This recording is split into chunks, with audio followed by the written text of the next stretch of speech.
প্রিয় দর্শক বন্ধুরা, উঠে আসছে আপার প্রাইমারি থেকে গুরুত্বপূর্ণ খবর আপডেট, যেখানে পার্শ্ব শিক্ষক বন্ধুদের মামলার ক্ষেত্রে উঠে আসছে হাইকোর্ট সূত্রে বড়সড় খবর আপডেট।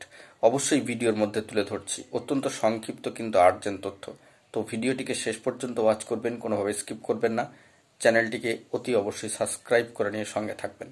তো চলুন কথাবার্তা না বাড়িয়ে আমরা মূল টপিকেই ফোকাস করি।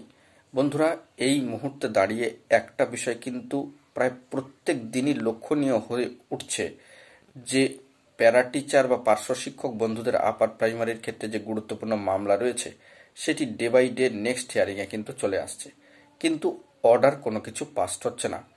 তো এটা লক্ষণীয় বিষয় যে মামলা নিয়ে একটা তৎপরতা কিন্তু অবশ্যই শুরু করা দরকার, বা শুরু করতে হবে, বা সেরকমই কিন্তু ভাবনা চিন্তা করা দরকার। হঠাৎ করে কি এমন হলো যার পরিপ্রেক্ষিতে এই বিষয়টি লক্ষণীয় হয়ে উঠছে?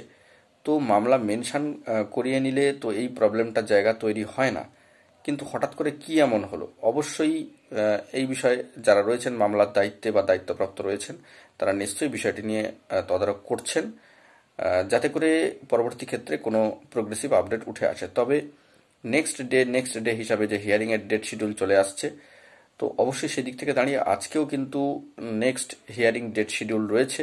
কি হবে না হবে আমাদেরকে কোর্টের সাইটে তাকিয়ে থাকতে হবে, এখনই কিছু কিন্তু বলা মুশকিল। তবে এই বিষয়টিকে অবশ্যই গুরুত্ব দেওয়া দরকার। পার্শ্ব শিক্ষক প্যারাটিচার বন্ধুরা দীর্ঘদিন ধরে কিন্তু অপেক্ষায় রয়েছেন, মামলা নিষ্পত্তির দিকে তাকিয়ে রয়েছেন।